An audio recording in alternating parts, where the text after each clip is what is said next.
Baik, kita lanjutkan dengan design thinking. Di slide sebelumnya kita membahas tentang UI dan UX, perbedaannya dan fokus masing-masing.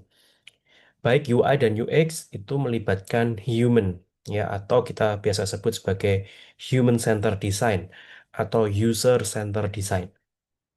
Design thinking adalah suatu proses yang melibatkan human, yang bersubset dengan UCD, User Centered Design.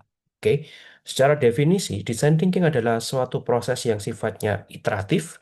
Iteratif itu artinya diulang-ulang, ya, di mana tujuan utamanya adalah untuk memahami kebutuhan user, memahami problematika user, serta memberikan koridor asumsi tantangan yang dihadapi oleh user, merangkai ulang problem yang dihadapi oleh user, serta goalnya adalah menciptakan solusi, the best solutions ya, untuk user tersebut dalam bentuk prototype dan juga uji coba.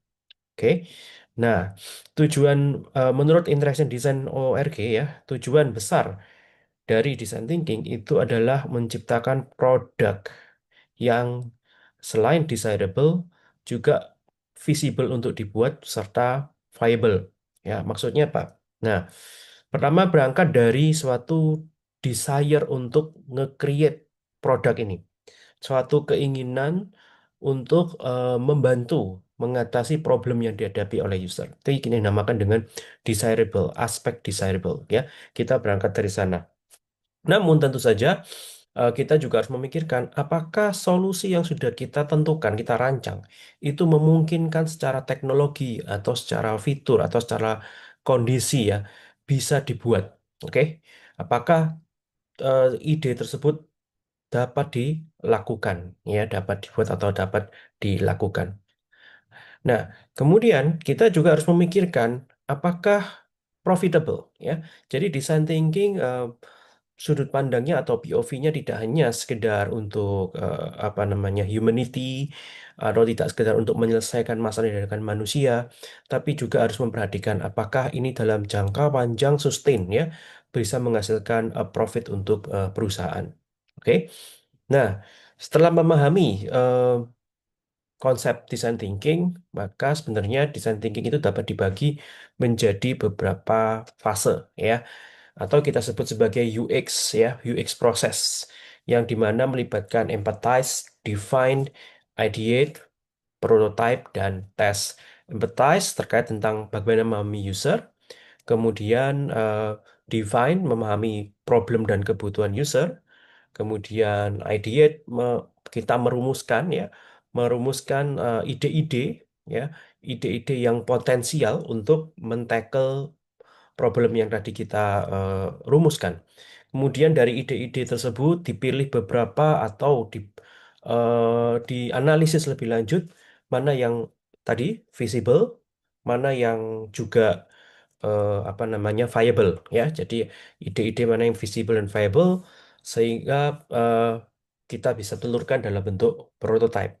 Kemudian jangan lupa hasil tersebut kita tes kembali kepada user.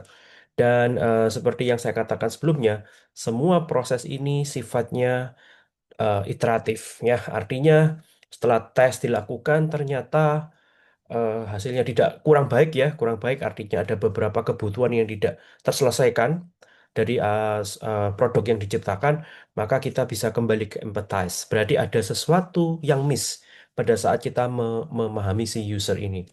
Kemudian juga bisa terjadi juga hasil dari tes memungkinkan kita harus mendefinisikan ulang. Ternyata salah rumusan masalahnya salah. Jadi kita mendefine ulang rumusan masalahnya kembali. Bisa juga dari hasil tes kita melihat bahwa oh solusi yang kita buat ini tidak efektif ya untuk men-tackle problem tersebut sehingga kita kembali lagi brainstorming lagi untuk mencari ide-ide yang lebih baik. Selain itu juga bisa dimungkinkan iterasi terjadi ketika kita membuat prototipe ternyata ada beberapa solusi yang tidak visible untuk dilanjutkan, tidak terlalu rumit, terlalu kompleks, atau memakan resource terlalu besar untuk dibuat ya, sehingga kita kembali ke ideate lagi, fase ideate lagi untuk mencari solusi lain yang tetap viable, tetap desirable, dan yang pasti harus harus visible untuk dibuat.